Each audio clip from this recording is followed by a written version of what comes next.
Real आणि reel अशी दोन्ही माणसं कुठेतरी एकत्र आलेली आहेत. काय भावना आहेत तुमच्या सर आता? खूप छान वाटते मॅडम, पण खूप घाबरल्यासारखं पण वाटते की आम्हाला आमचे जे आयुक्त मिळाले होते शिरूरकर साहेब, त्यांनी आम्हाला त्यावेळेस खूप मदत केली. आणि मग शाळेसाठी विद्यार्थ्यांना कशा प्रकारे घडवायचं हे आम्हाला त्यांच्याकडे शिकायला मिळालं.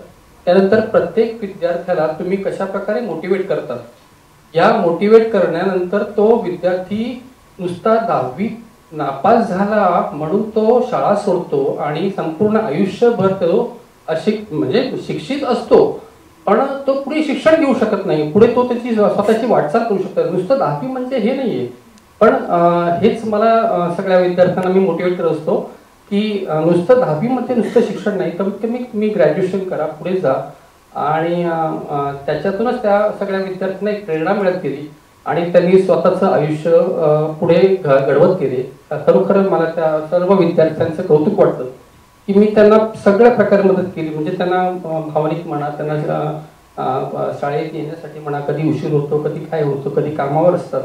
तर अशा प्रकारे सगळ्या विद्यार्थ्यांना आम्हाला सांभाळून घ्यावं लागतं. आणि BMCचे खास करून जे विद्यार्थी असतात त्या विद्यार्थ्यांचं तर म्हणजे सांगताच येत नाही की किती कष्ट करून दिवसभर घाम गाळून संध्याकाळी शाळेत येणे आणि बसणे ही खूप मोठं त्यांच्यासाठी असतं. कारण की थकल्यानंतर माणूस बसू शकत नाही 2-3 तास 4 तास, त्याला बसायला सांगितलं तो बसू शकत नाही. पण हा एक असा आमचा हे होता की त्यांना तिथे बसवून ठेवायचं आणि त्यांना शिकवायचं. हा आमच्यासाठी एक तारेवरची कसरत होती आणि ती आम्ही चांगल्या प्रकारे पार पाडली असं मला वाटतं.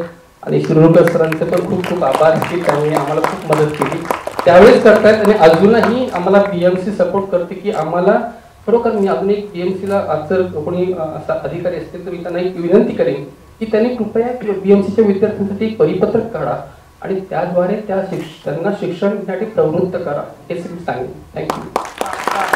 मला वाटतं असे शिक्षक तुमच्यासारखेच शिक्षक असतात जे सगळ्या विद्यार्थ्यांच्या मनात शाळेनंतरही उरतात आणि कुठेतरी त्यांना त्यांच्या आयुष्यात आय एम शुअर तुम्ही आठवत असाल. त्यामुळे यू आर एन एक्झाम्पल. आपण सुपर हिरोज खूप बघतो, पण मला वाटतं प्रत्यक्ष आयुष्यात आपल्या आजूबाजूला इतकी माणसं असतात ज्यांच्यात ती सुपर हिरो क्वालिटी असते.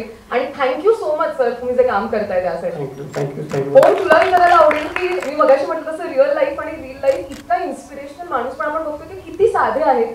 ह्यांच्यातलं कोणतं गुण सगळ्यात भावला तुला?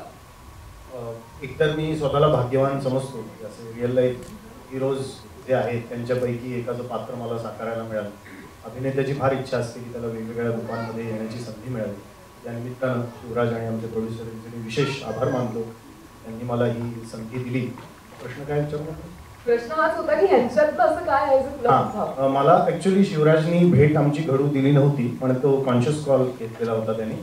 त्याचं म्हणणं असं होतं की तुझं पात्र तू तयार करावंस आणि एकदा तू जर पाहिलंस तर तुझ्या मनात एक प्रतिमा तयार होईल आणि त्याच्यातून तुला बाहेर पडणं अवघड होईल. आपल्याला वेगवेगळ्या प्रतिमा ज्या आपल्याला आजमावून पाहायच्या त्या आजमावून पाहता येणार नाही, असं त्याचं म्हणणं होतं. जे मलाही योग्य वाटलं. त्याच्यामुळे आज आमची पहिली भेट होती.